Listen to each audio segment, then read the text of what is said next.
Hello, नमस्कार दोस्तों। Edu success केंद्र में आप सभी विद्यार्थियों का बहुत-बहुत स्वागत है। ईडू सक्सेस केंद्र के माध्यम से आज आप सबों के बीच रसायन विज्ञान केमिस्ट्री के अंतर्गत अम्ल क्षारक एवं लवण चैप्टर से बनने वाली महत्वपूर्ण ऑब्जेक्टिव प्रश्नों की श्रृंखला आप सबको लाई गई है। वीडियो बहुत ही महत्वपूर्ण होने वाली है, चूँकि बिहार एसएससी और एसएससी जीडी एग्जाम 2024 को ध्यान में रखते हुए महत्वपूर्ण प्रश्नों की श्रृंखला इस वीडियो के माध्यम से आप सबको लाई गई है। चलिए दोस्तों, आपका कीमती समय जाया करते हुए वीडियो को शुरू करते हैं। वीडियो को शुरू करने से पहले मैं आप सबसे रिक्वेस्ट करूँगा कि प्लीज़ आप मेरे चैनल पे नए हैं, तो प्लीज़ मेरे चैनल ईडू सक्सेस केंद्र को सब्सक्राइब कर बेल आइकन को प्रेस करें। चलिए दोस्तों, प्रश्न की ओर बढ़ते हैं। पहला प्रश्न है, नींबू के खट्टे होने का कारण क्या है? तो नींबू के खट्टे होने का कारण है नींबू में सिट्रिक अम्ल की उपस्थिति। सिट्रिक अम्ल की उपस्थिति के कारण ही नींबू का स्वाद क्या होता है? खट्टा होता है। अगले प्रश्न की ओर बढ़ते हैं। अगला प्रश्न, थोड़ा इसको ज़ूम कर लेते हैं। वह जलीय विलयन जो लाल लिटमस को नीला कर देता है, क्या कहलाता है? तो जो जलीय विलयन लाल लिटमस को नीला कर देता है, वह क्षारीय विलयन कहलाता है। जस्ट इसके अपोजिट, जो नीला को लाल कर दे तो वह क्या हो जाएगा? अम्लीय विलयन हो जाएगा। अगले प्रश्न की ओर बढ़ते हैं। अगला प्रश्न दिया हुआ है, कठोर शारीरिक परिश्रम के पश्चात थकान महसूस होने का कारण क्या है? तो कठोर शारीरिक परिश्रम परिश्रम करने के पश्चात थकान महसूस होने का मुख्य कारण है मांसपेशियों में लैक्टिक अम्ल का संचय होना। ये अवायवीय श्वसन की स्थिति में होता है, ये भी याद रखिएगा। अवायवीय श्वसन की स्थिति में मांसपेशियों में लैक्टिक अम्ल का निर्माण होता है। अगले प्रश्न की ओर बढ़ते हैं। अगला प्रश्न दिया हुआ है, फोटोग्राफी में किस अम्ल का प्रयोग किया जाता है? तो फोटोग्राफी में ऑक्जेलिक अम्ल का प्रयोग किया जाता है। अगले प्रश्न की ओर बढ़ते हैं। अगला प्रश्न दिया हुआ है, बेकिंग पाउडर के निर्माण में किस अम्ल का प्रयोग किया जाता है? तो बेकिंग पाउडर के निर्माण में टार्टरिक अम्ल का प्रयोग किया जाता है। अगले प्रश्न की ओर बढ़ते हैं। अगला प्रश्न, पेय सोडा की रासायनिक प्रकृति कैसी होती है? तो पेय सोडा की जो रासायनिक प्रकृति होती है वह अम्लीय होती है। अम्लीय कहने का मतलब कि इसका जो पीएच मान होता है वह 7 से क्या होता है? 7 से कम होता है। जिस जिस विलयन का पीएच मान 7 से कम होता है वह क्या होता है? अम्लीय होता है। तो पेय सोडा की रासायनिक प्रकृति अम्लीय होती है, अर्थात इसका पीएच मान 7 से कम होता है। अगले प्रश्न की ओर बढ़ते हैं। अगला प्रश्न, आयल ऑफ विट्रियोल किसे कहते हैं? तो आयल ऑफ विट्रियोल सल्फ्यूरिक अम्ल को कहा जाता है। इसी को तेजाब कहा जाता है। इसी का प्रयोग बैटरियों में की जाती है। अगले प्रश्न की ओर बढ़ते हैं। अगला प्रश्न, सेब में कौन सा अम्ल पाया जाता है? तो सेब में जो अम्ल पाया जाता है उसको मैलिक अम्ल बोलते हैं। मैलिक अम्ल, मैलिक लिखा हुआ, मैलिक अम्ल होगा। अगले प्रश्न की ओर बढ़ते हैं। अगला प्रश्न दिया हुआ है, रसायन उद्योग में कौन सा अम्ल तेजाब के रूप में प्रयोग किया जाता है? अभी हमने पिछले प्रश्न में इसका जिक्र किया कि रासायनिक उद्योग में तेजाब के रूप में सल्फ्यूरिक अम्ल का उपयोग किया जाता है, जिसका रासायनिक सूत्र होता है H2SO4। H2SO4 को ही सल्फ्यूरिक अम्ल या तेजाब कहते हैं। अगले प्रश्न की ओर बढ़ते हैं। अगला प्रश्न दिया हुआ है, विरंजक चूर्ण या ब्लीचिंग पाउडर का रासायनिक नाम क्या है? तो विरंजक चूर्ण या ब्लीचिंग पाउडर का रासायनिक नाम हेमी कैल्शियम हाइपोक्लोराइट होता है। क्या होता है? Calcium hypochlorite. यही विरंजक चूर्ण का या ब्लीचिंग पाउडर का रासायनिक सूत्र है। और ये ब्लीचिंग पाउडर जो होता है या विरंजक चूर्ण, यह जल में पूर्णतः क्या होता है? विलय होता है। जल में पूर्णतः घुलनशील होता है। अगले प्रश्न की ओर बढ़ते हैं। अगला प्रश्न, नीला थोथा क्या है? तो नीला थोथा कॉपर सल्फेट को कहा जाता है, जिसका रंग कैसा होता है? इसका रंग नीला होता है, इसलिए इसका नाम नीला थोथा रखा गया है। अगले प्रश्न की ओर बढ़ते हैं। अगला प्रश्न दिया हुआ है, टूटी हुई हड्डियों को जोड़ने के लिए किस प्रयुक्त चूर्ण का प्रयोग किया जाता है? तो टूटी हुई हड्डियों को जोड़ने के लिए, प्लास्टर करने के लिए कैल्शियम सल्फेट हेमीहाइड्रेट का उपयोग किया जाता है। अगले प्रश्न की ओर बढ़ते हैं। अगला प्रश्न दिया हुआ है, खाने का नमक किससे बनता है? तो खाने के नमक का निर्माण रासायनिक प्रयोगशालाओं में शक्तिशाली अम्ल एवं शक्तिशाली क्षार के बीच रासायनिक अभिक्रिया कराकर बनाई जाती है। अगले प्रश्न की ओर बढ़ते हैं। अगला प्रश्न, ऐसा अम्ल कौन सा है जिसमें ऑक्सीजन अनुपस्थित होती है? तो वह अम्ल HCl, जिसको हाइड्रोक्लोरिक अम्ल कहते हैं। हाइड्रोक्लोरिक अम्ल में ऑक्सीजन क्या होता है? ऑक्सीजन O2 अनुपस्थित होता है। अगले प्रश्न की ओर बढ़ते हैं। अगला प्रश्न दिया हुआ है, दूध से दही बनाने में किस अम्ल का प्रयोग किया जाता है? तो दूध से दही बनाने में लैक्टिक अम्ल का प्रयोग किया जाता है। लैक्टिक अम्ल के प्रयोग से दूध से दही बनाई जाती है। अगले प्रश्न की ओर बढ़ते हैं। अगला प्रश्न, खाद्य पदार्थों के परीक्षण हेतु किस रसायन का प्रयोग किया जाता है? परिरक्षण होना चाहिए, एडिटिंग में गलती हुआ है, परिरक्षण। खाद्य पदार्थों के परिरक्षण परिरक्षण हेतु किस रसायन का प्रयोग किया जाता है? तो खाद्य पदार्थों के परिरक्षण हेतु बेंजोइक अम्ल का प्रयोग किया जाता है। बेंजोइक अम्ल के प्रयोग से खाद्य पदार्थों का परिरक्षण किया जा सकता है। अगले प्रश्न की ओर बढ़ते हैं। अगला प्रश्न, स्वचालित वाहनों में प्रयोग होने वाली बैटरी में कौन सा अम्ल पाया जाता है? तो स्वचालित वाहनों में प्रयोग होने वाली बैटरी में सल्फ्यूरिक अम्ल, कौन से अम्ल का प्रयोग किया जाता है? सल्फ्यूरिक अम्ल का प्रयोग किया जाता है।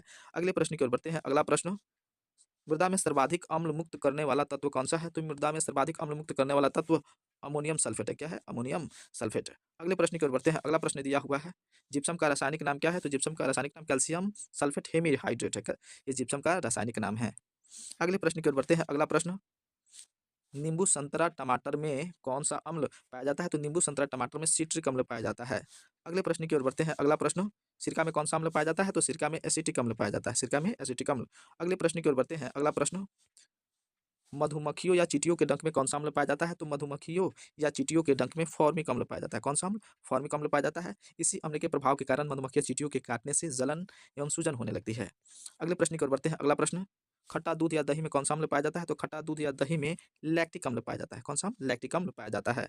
अगले प्रश्न की ओर बढ़ते हैं। अगला प्रश्न, आंवला, पपीता एवं ब्रोकली में कौन सा अम्ल पाया जाता है? तो आंवला, पपीता एवं ब्रोकली में एस्कॉर्बिक अम्ल पाया जाता है। क्या पाया जाता है? एस्कॉर्बिक अम्ल। अगले प्रश्न की ओर बढ़ते हैं। अगला प्रश्न, कच्चा आम, अंगूर, इमली, केला एवं अनानास में कौन सा अम्ल पाया जाता है? तो कच्चा आम, अंगूर, इमली, केला एवं अनानास में टार्टरिक अम्ल पाया जाता है। कौन सा अम्ल? टार्टरिक अम्ल पाया जाता है। अगले प्रश्न की ओर बढ़ते हैं। अगला प्रश्न, पालक टमाटर में कौन सी अम्ल पाई जाती है? पालक टमाटर में कौन सी अम्ल पाई जाती है? तो पालक टमाटर में ऑक्जेलिक अम्ल पाया जाता है। क्या पाया जाता है? ऑक्जेलिक अम्ल। अगले प्रश्न की ओर बढ़ते हैं। अगला प्रश्न, फिटकरी एवं सोडा में कौन सा अम्ल पाया जाता है? तो फिटकरी एवं सोडा में नाइट्रिक अम्ल, जिसका रासायनिक सूत्र होता है KNO3। KNO3 नाइट्रिक अम्ल। फिटकरी एवं सोडा में नाइट्रिक अम्ल पाया जाता है। अगले प्रश्न की ओर बढ़ते हैं। अगला प्रश्न, वह यौगिक कौन सा है जिसमें इलेक्ट्रॉन युग्म को युग लिखा हुआ है? इसके जगह पे होना चाहिए युग्म। युग्म को स्वीकार करने की प्रवृत्ति होती है तो उस यौगिक को अम्ल कहा जाता है। केवल अम्ल में ही यह गुण पाया जाता है कि किसी इलेक्ट्रॉन युग्म को स्वीकार करने की प्रवृत्ति होती है। अगले प्रश्न की ओर बढ़ते हैं। अगला प्रश्न, कृत्रिम वर्षा करने के लिए किसका प्रयोग किया जाता है? तो कृत्रिम वर्षा कराने के लिए सिल्वर आयोडाइड का प्रयोग किया जाता है। सिल्वर आयोडाइड आयोडाइड की सहायता से ही कृत्रिम वर्षा कराई जा सकती है। अगले प्रश्न की ओर बढ़ते हैं। अगला प्रश्न, कॉपर सल्फेट का जलीय घोल अम्लीय क्यों होता है? तो कॉपर सल्फेट का जो जलीय घोल होता है वह जल अपघटन के कारण क्या होता है? अम्लीय होता है। अगले प्रश्न की ओर बढ़ते हैं। अगला प्रश्न, जल की कठोरता किन पदार्थों से दूर की जाती है? तो जल की कठोरता को सोडियम कार्बोनेट एवं कैल्शियम हाइड्रोक्साइड, जल की कठोरता को सोडियम कार्बोनेट एवं कैल्शियम हाइड्रोक्साइड के द्वारा दूर की जा सकती है। अगले प्रश्न की ओर बढ़ते हैं। अगला प्रश्न, चींटी के काटने पर जलन क्यों महसूस होती है? तो चींटी के काटने पर जलन इसलिए महसूस होती है कि चींटी के द्वारा फॉर्मिक एसिड का स्राव करने के कारण, जैसे वो डंक मारता है तो उसके डंक के द्वारा फॉर्मिक अम्ल का स्राव होता है, जिसके कारण चींटी के काटने पर जलन का एहसास होता है। अगले प्रश्न की ओर बढ़ते हैं। अगला प्रश्न, कौन सा गैस अग्निशमन के रूप में प्रयोग की जाती है? तो अग्निशमन में जो अग्निशामक यंत्र का उपयोग की जाती है उससे जो गैस निकलता है उसमें कार्बन डाइऑक्साइड होता है और इसी कार्बन डाइऑक्साइड के प्रभाव से दहन की क्रिया बंद होने लगती है और अग्निकांड में राहत इसी गैस के प्रभाव से प्रभावहीन हो पाती है।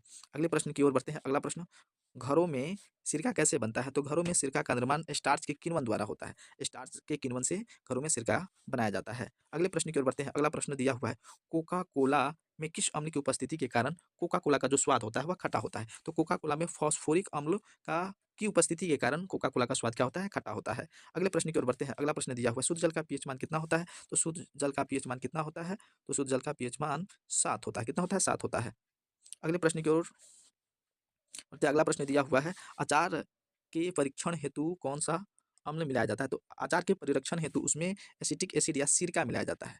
दोनों में से कोई एक चीज मिलाई जाती है, एसिटिक एसिड या सिरका। अगले प्रश्न की ओर बढ़ते हैं। अगला प्रश्न दिया हुआ है,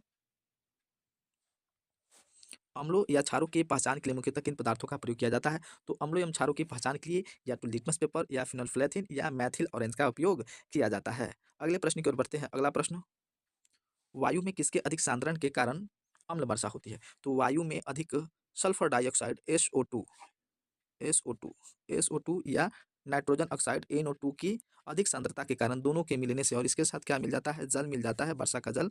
तो क्या हो जाता है? वह जल अम्लीय हो जाता है। क्या हो जाता है? अम्लीय। वायु में किसके अधिक सांद्रण के कारण? तो सल्फर डाइऑक्साइड एवं नाइट्रोजन ऑक्साइड की सांद्रता बढ़ने के कारण अम्लीय वर्षा होती है। अगले प्रश्न की ओर बढ़ते हैं। अगला प्रश्न, मैग्नीशियम हाइड्रोक्साइड का जलीय विलयन क्या कहलाता है? तो मैग्नीशियम हाइड्रोक्साइड का जलीय विलयन मिल्क ऑफ मैग्नीशिया कहलाता है। अगले प्रश्न की ओर बढ़ते हैं। अगला प्रश्न, गंध सूचकों के रूप में मुख्यतः किसका प्रयोग किया जाता है? मुख्यतः एडिटिंग में गलती हो गया है, मुख्यतः गंध सूचकों के रूप में मुख्यतः प्याज या वनीला इत्र का प्रयोग किया जाता है। अगले प्रश्न की ओर बढ़ते हैं। अगला प्रश्न, कपड़े पर से जंग के दाग को हटाने के लिए किस विलयन का प्रयोग किया जाता है? इसके जगह पर होना चाहिए किस विलेन का प्रयोग किया जाता है? तो कपड़े पर जंग के दाग लग जाते हैं तो उस जंग के दाग को हटाने के लिए ऑक्जेलिक अम्ल के विलेन का प्रयोग किया जाता है। ऑक्जेलिक अम्ल के विलेन का प्रयोग करके कपड़े पर लगे जंग के दाग को आसानी से हटाया जा सकता है। अगले प्रश्न की ओर बढ़ते हैं। अगला प्रश्न थोड़ा इसको जूम कर लिया जाए। स्वर्णकारों, यहाँ पर होने चाहिए स्वर्णकारों द्वारा आभूषण निर्माण की प्रक्रिया में निर्मित एक्वारेजिया या अम्लराज किन रसायनों का मिश्रण है? तो अम्लराज को बनाने के लिए नाइट्रिक अम्ल KNO3 नाइट्रिक अम्ल और उसमें मिलाया जाता है हाइड्रोक्लोरिक अम्ल, ये 3:1 के अनुपात में मिलाकर बनाई जाती है। स्वर्णकार द्वारा जो आभूषण निर्माण की प्रक्रिया में निर्मित एक्वा रेजिया, ये नाइट्रिक अम्ल एवं हाइड्रोक्लोरिक अम्ल KNO3 प्लस HCl 3:1 के अनुपात में मिलाकर बनाई जाती है। अगले प्रश्न की ओर बढ़ते हैं। अगला प्रश्न दिया हुआ है, लिटमस किससे प्राप्त किया जाता है? तो लिटमस जो है वह लाइकेन से प्राप्त किया जाता है। लाइकेन